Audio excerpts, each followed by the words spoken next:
Shalom jemaat Tuhan, jumpa lagi dalam acara Light of Revival, renungan firman Tuhan yang akan menuntun kita sepanjang hari ini. Firman Tuhan bagi kita terambil di dalam Matius pasal yang ke-8, ayatnya yang ke-14 hingga ayat yang ke-15. Setibanya di rumah Petrus, Yesus pun melihat ibu mertua Petrus terbaring karena sakit demam. Maka dipegangnya tangan perempuan itu, lalu lenyaplah demamnya. Ia pun bangunlah dan melayani dia, menyatakan syukur.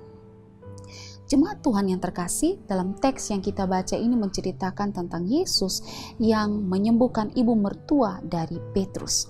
Dan hal yang menarik di sini adalah respon dari ibu mertua Petrus ketika sembuh dari sakitnya. Dikatakan bahwa ketika ia sembuh, ia bangun dan melayani dia. Jadi ketika ibu mertua Petrus sembuh, dia tidak melakukan hal lain, tapi dia bangun dan melayani Yesus. Mengapa dia melakukannya? Karena ini merupakan bagian ucapan syukur atas kesembuhan yang telah dia terima daripada Yesus. Bahkan tidak saja sampai pada melayani Yesus, tapi dia juga menceritakan hal ini kepada banyak orang, sehingga ada banyak orang juga yang dibawa kepada Yesus.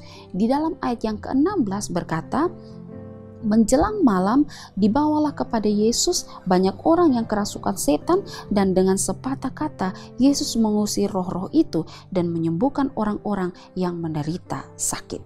Ya, jadi ada banyak orang yang dibawa kepada Yesus karena ibu mertua Petrus ini juga menceritakan hal ini kepada orang lain.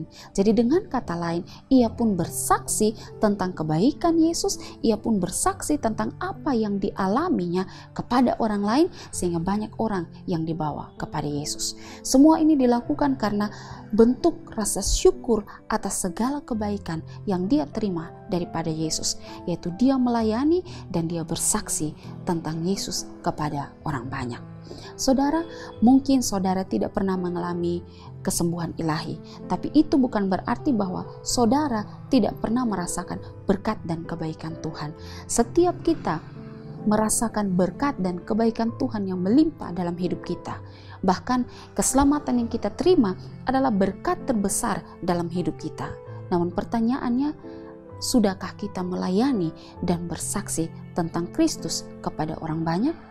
Mari nyatakanlah rasa syukur kita atas segala berkat dan kebaikan yang telah Tuhan berikan bagi kita. Nyatakanlah rasa syukur kita atas keselamatan yang telah kita peroleh daripadanya dengan melayani dan bersaksi tentang Kristus kepada orang banyak. Kiranya firman Tuhan ini dapat memberkati kita hari ini. Amin. Mari kita berdoa. Tuhan, kami bersyukur untuk firman Tuhan hari ini.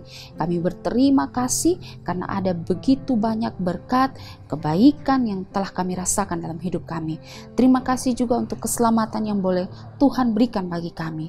Dan tolong kami Tuhan agar kami menyatakan segala rasa syukur kami atas kebaikan yang Tuhan beri dengan melayani dan bersaksi tentang Kristus kepada orang lain. Terima kasih Tuhan, di dalam nama Tuhan Yesus kami berdoa. Amin. Jemaat Tuhan, mari jadikanlah firman Tuhan sebagai pelita dan terang bagi jalan hidup kita. Tuhan Yesus memberkati kita.